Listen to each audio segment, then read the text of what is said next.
अस्सलाम वालेकुम। तो आज का हमारा टॉपिक है ARDS, acute respiratory distress syndrome.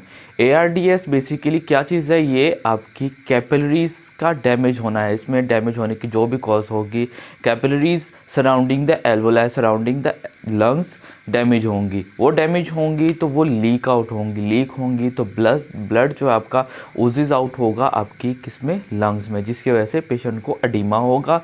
और जब ट्रांसफ्यूजन का मैकेनिज़्म डिस्टर्ब होगा तो पेशेंट को हाइपोक्सीमिया डेवलप होगा।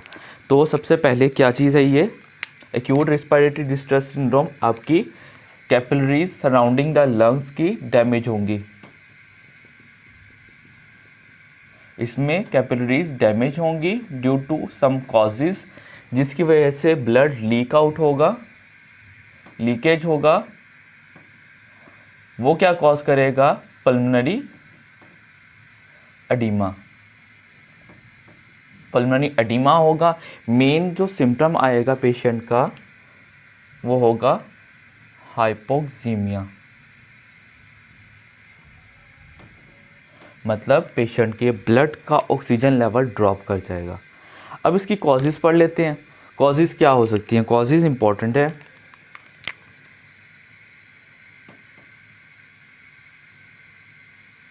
कॉजेज़ क्या होंगी, मोस्ट कॉमन कॉज है पेशेंट का सेप्सिस। मोस्ट कॉमन कॉज है सेप्सिस का डेवलप होना, मतलब ड्यू टू इन्फेक्शन कह सकते हैं। सेप्सिस की वजह से हो सकता है। उसके अलावा कुछ और कॉजेज़ हैं, जिस तरह सबसे इम्पॉर्टेंट जो आ जाता है सेकंड नंबर पे सेप्सिस के बाद, वो हो सकता है निमोनिया। और उसके बाद आ जाएगा आपका बॉम्ब ब्लास्ट। क्या होता है कि बॉम्ब ब्लास्ट के एक हफ्ते के बाद पेशेंट को ARDS डेवलप होता है और उसकी डेथ हो जाती है, पेशेंट को पता भी नहीं होता। बॉम्ब ब्लास्ट, उसके अलावा ड्राउनिंग, पेशेंट जो स्कूबा डाइवर्स होते हैं या जो लोग पानी में डूब जाते हैं उनको ड्राउनिंग, निमोनिया। इसके अलावा पैंक्रियाटाइटिस भी इम्पॉर्टेंट है।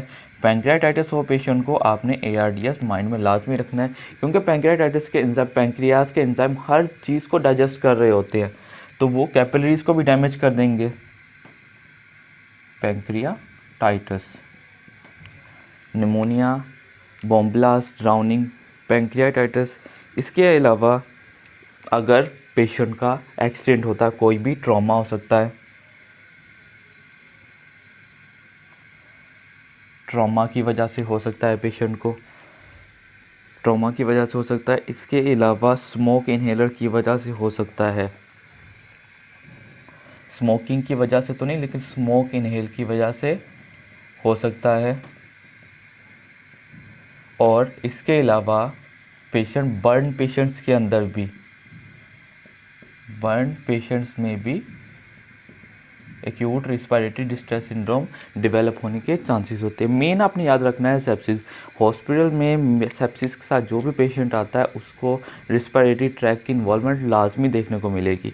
तो सेप्सिस, उसके बाद निमोनिया, बॉम्ब ब्लास्ट, जो भी चीज़ आपके लंग्स की कैपिलरीज को डिस्टर्ब करेगी, डैमेज करेगी, वो acute respiratory distress syndrome cause कर सकता है। इसके अलावा अभी की जो कंडीशन है कोविड-19, उसमें भी acute respiratory distress syndrome develop होता है। सेम यही सिम्टम्स आते हैं जो एक्यूट रेस्पिरेटरी सिंड्रोम के आते हैं। इसके कुछ फेजेस होते हैं। फेजेस करने से पहले मैं आपको सिम्टम्स बता देता हूँ पेशेंट के सिम्टम्स क्या होंगे।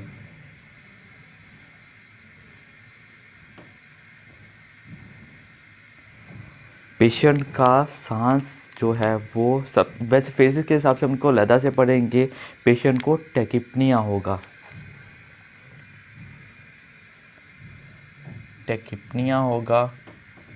टैकीकार्डिया होगा।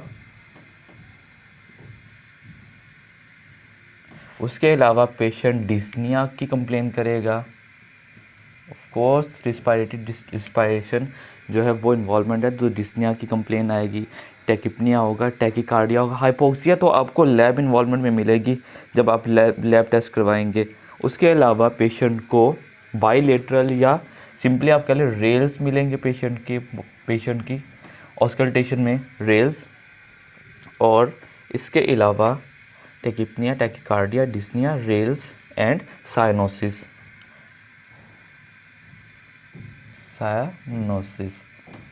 पेशेंट नीला होना शुरू हो जाएगा। ये कुछ सिम्टम्स हैं, इनको इस तरीके से नहीं याद रखें, इनको हम फेजेस के हिसाब से याद रखना है हमने। इसके फेजेस क्या होंगे पेशेंट के?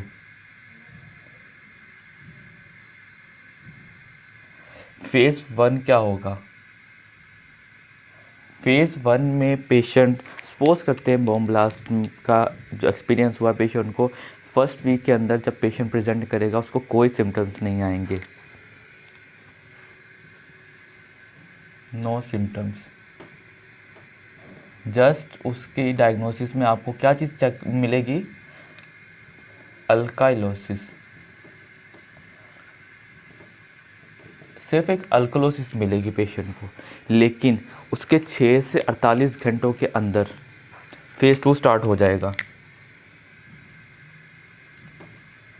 फेज़ 2 में क्या होगा? 6 से 48 घंटों में पेशेंट को सिम्टम्स आना स्टार्ट हो जाएंगे। पेशेंट हाइपर वेंटिलेशन में चले जाएगा, पेशेंट को हाइपोकैप्निया होगा, उसका रेस्पिरेटरी रेट बढ़ जाएगा, पेशेंट का रेस्पिरेटरी रेट इंक्रीज हो जाएगा।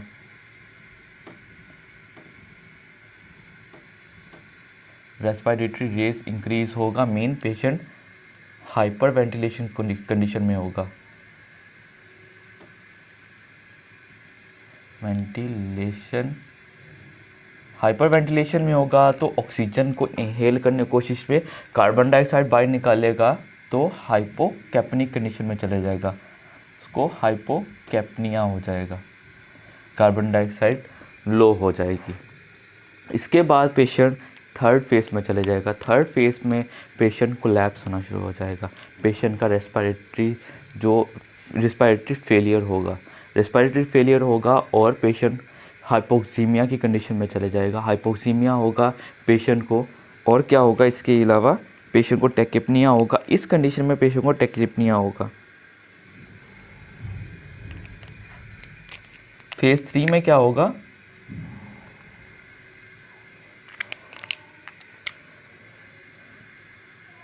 रेस्पिरेटरी फेलियर, पेशेंट को क्या होगा? टैकिपनिया होगा पेशेंट को, और पेशेंट की एक्सरेज जब इसमें करवाएंगे ओपेसिटीज़ मिलेंगी, चेस्ट ओपेसिटीज़ इन एक्सरेज। जब एक्सरेज करवाएंगे, चेस्ट एक्सरेज करवाएंगे इस कंडीशन में, इस फेज़ में, तो पेशेंट की चेस्ट में ओपेसिटीज़ मिलेंगी, डिफ्यूज ओपेसिटीज़ होंगी,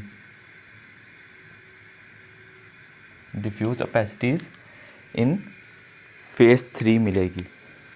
फेज़ 4 में पेशेंट ट्रीटमेंट को रिस्पॉन्ड करना ख़त्म कर देगा, छूट जाएगा उसका। फेज़ 4 में क्या होगा? No respond to treatment, response to treatment. Secondly जो अल्कलोसिस थी वो एसिडोसिस में कन्वर्ट होना शुरू हो जाएगी, एसिडोसिस में, क्योंकि कार्बन डाइऑक्साइड रिटेंशन स्टार्ट हो जाएगी। कार्बन डाइऑक्साइड आपकी बॉडी के अंदर रहेगा क्योंकि एक्सचेंज नहीं हो रहा, वेंटिलेशन नहीं हो पा रही। तो ये फेजेस याद रखने हैं। Patient within a week की हिस्ट्री देगा, पेशेंट एक हफ्ते के अंदर आएगा, कंप्लेन करेगा डिस्निया की कंप्लेन करेगा, आप उसको इन्वेस्टिगेट करेंगे, आपको सिर्फ और सिर्फ क्या चीज़ मिलेगी? अल्कोलोसिस मिलेगी और कुछ नहीं मिलेगा। लेकिन उसके 6 से 48 घंटों के अंदर, कह लें कि 1 से 2 दिन के अंदर अंदर आपका पेशेंट टैकिकार्डिया, टैकिपनिया के साथ प्रेजेंट करेगा।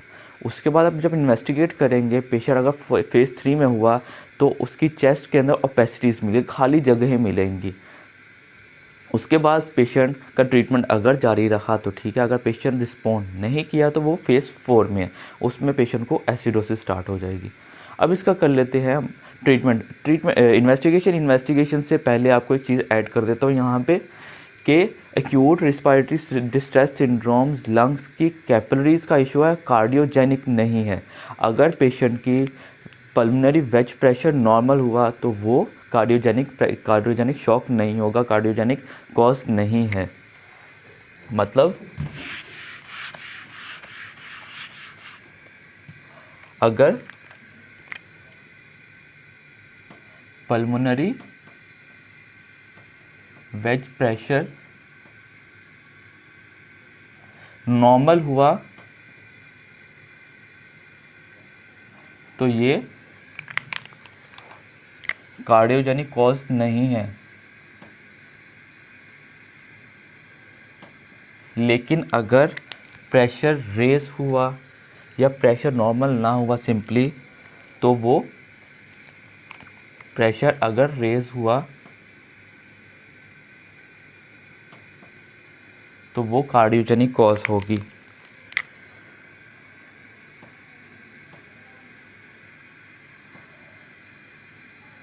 मतलब लेफ्ट हार्ट फेलियर होगा पेशेंट को, जिसकी वजह से पेशेंट को ARDS हो रहा है, लेकिन ARDS कार्डियोजेनिक कॉज नहीं होती। अब इसकी इन्वेस्टिगेशंस कर लेते हैं। इन्वेस्टिगेशन में एक इन्वेस्टिगेशन तो मैंने आपको बता दी है, एक्सरेज। एक्सरेज की और फाइंडिंग होती है, वो मैं बताता हूँ आपको। इन्वेस्टिगेशन में सबसे पहले पेशेंट की हिस्ट्री पूछनी है। पेशेंट की हिस्ट्री आप पूछेंगे, patient within a week, एक वीक की हिस्ट्री बताएगा। एक वीक के अंदर पेशेंट को कंप्लेन होगी किस चीज़ की, डिस्निया की, टैकीकार्डिया की, डिस्पनिया की, जो भी सिम्टम्स हैं, इन सिम्टम्स के वो हिस्ट्री बताएगा। सेकेंडली वो अपना एक्सपोजर बताएगा कि उसको इस डिजीज़, इसके अलावा जो कॉजेज़ थी, इसको एक हफ्ते पहले या तो स्टार्ट हुए हैं या फिर उनको ये सिम्टम्स आना, उस कॉज के साथ ये वाले सिम्टम्स आना स्टार्ट हुए एक हफ्ते पहले। दूसरी फाइंडिंग क्या होगी, आप पेशेंट की चेस्ट एक्सरेज करवाएंगे। चेस्ट एक्सरे के अंदर आपको कोविड-19 की तरह ग्राउंड ग्लास इफेक्ट मिलेगा। मतलब पेशेंट का पूरा जो एक्सरे होगा वो वाइट अपीयर करेगा, ग्राउंड ग्लास इफेक्ट होगा। पेशेंट की दो चीज़ें ही इनफ हैं ARDS को डायग्नोज करने के लिए। इसके बाद इसका ट्रीटमेंट कर लेते हैं। ट्रीटमेंट में ट्रीट द अंडरलाइन कॉज है, आपकी जो भी कॉजेज़ हैं। नो डाउट अभी जो कॉजेज़ सेप्सिस को आप ट्रीट कर सकते हैं, निमोनिया को ट्रीट कर सकते हैं, लेकिन बॉम्ब ब्लास्ट या ड्राउनिंग को ट्रीट नहीं करेंगे। तो उसके लिए हम क्या करेंगे, ARDS को ही ट्रीट करेंगे। नो डाउट ARDS को ट्रीट करेंगे तो फर्स्ट लाइन पे क्या आ जाता है, ट्रीट द अंडरलाइन कॉज। अगर कोई इन्फेक्शन है, ट्रीट अंडरलाइन कॉज। उनकी कॉजेज़ को इंशाल्लाह उनकी डिजीज़ के साथ पढ़ेंगे। अंडरलाइन कॉज के साथ हमने क्या करना है, पेशेंट को एक तो ऑक्सीजन सप्लाई करनी है। पेशेंट का जो पार्शियल प्रेशर ऑफ ऑक्सीजन है, सैचुरेशन जो है, सैचुरेशन फॉर ऑक्सीजन SO2 कितनी आपने रखनी है, 88+ पे रखनी है। सेकेंडली क्या करना है, पेशेंट का कार्बन डाइऑक्साइड लेवल क्या हो रहा था, पहले हाइपोकैप्निक था, फिर एल्कोलोसिस में कार्बन डाइऑक्साइड को बाहर निकालने की कोशिश करनी है। अगर पेशेंट फेज़ 4 में है, फेज़ 1 में आपने सिर्फ वेंटिलेशन करनी है, मैकेनिकल वेंटिलेशन। मैकेनिकल वेंटिलेशन करेंगे। सिंपली आपको ट्रीटमेंट में इमरजेंसी केसेस के अंदर क्या होता है, अगर पेशेंट हाइपोवेंटिलेशन कंडीशन में है, पेशेंट का हाइपोकैप्निक कंडीशन है और ARDS डेवलप हो चुका है, तो आपने क्या करना, प्रेशर लगाना बाहर से। CPAP का इस्तेमाल करेंगे। वन वे क्या होगा, वो प्रेशर लगाएगा, ऑक्सीजन अंदर जाएगी, कार्बन डाइऑक्साइड जो है वो रिटेंट होने की कोशिश करेगा, ब्लड जो है वो कैपिलरीज के अंदर वापस जाने की कोशिश करेगा। लेकिन अगर एसिडोसिस डेवलप हुआ है तो आपने कार्बन डाइऑक्साइड को भी बाहर निकालना है, ऑक्सीजन को भी इन करवाना है। तो उसके लिए आप क्या करते हैं, BiPAP यूज़ करते हैं। लेकिन यहाँ पे ARDS के लिए आपने ट्रीटमेंट में सिर्फ मैकेनिकल वेंटिलेशन ही याद रखना है। तो ये ट्रीटमेंट और उसके फेजेस आपने सिर्फ मेनली याद रखने हैं ARDS को उसके पिक करने के लिए। और कॉजेज़ लाजमी, ARDS within a week एक पेशेंट है वो इन कॉजेज़ से एक्सपोज हुआ है, कॉजेज़ उनकी जो भी थी उनसे रिलेटेड, अगर सेप्सिस है, निमोनिया है, ड्राउनिंग है पेशेंट को, तो एक हफ्ते की वो हिस्ट्री बताएगा कि एक हफ्ते के अंदर अंदर पेशेंट को ये चीज़ें, ये कॉज थी, एक हफ्ते के पहले की हिस्ट्री थी। अब उसको रिस्पायरेटरी डिस्ट्रेस मतलब रिस्पायरेशन का जो अमल है उसमें डिस्टर्बेंस फील होना शुरू हो गया, मतलब हाइपोवेंटिलेट कर रहा है या फिर उसको क्या हो रहा है, टैकीकार्डिया हो रहा है, टैकीपनिया हो रहा है, पेशेंट साइनोस हो रहा है, तो आपने उसको इन्वेस्टिगेट करना है। नो डाउट आप एबीजीज करवाएंगे, एबीजीज के अंदर आपको आप एबीजीज भी करवाएंगे, आर्टेरियल ब्लड गैसेस का सैंपल लेके उसको इन्वेस्टिगेट करेंगे। आपको उसमें हाइपोकैप्निया भी मिल सकता है, फेजेस के ऊपर डिपेंड करता है, हाइपर कैप्निया भी हो सकता है, वो भी फेज़ 4 पे डिपेंड करता है।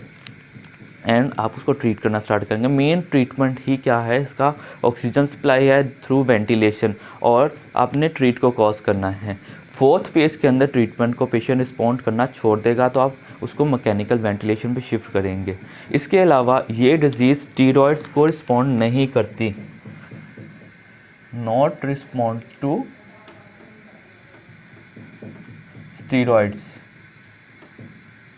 यूजली जो हमारी रिस्पायरेटरी कॉजेज़ होती है, रिस्पायरेटरी डिजीज़ होती हैं, उनमें स्टीरॉयड इन्हेलर देते हैं, जैसे कि आपका सीओपीडी है या रिस्ट्रिक्टिव लंग डिजीज़ हैं, उनके अंदर हम स्टीरॉयड्स देते हैं तो पेशेंट रिकवर होता है, लेकिन इसमें रिकवरी नहीं होगी स्टीरॉयड से।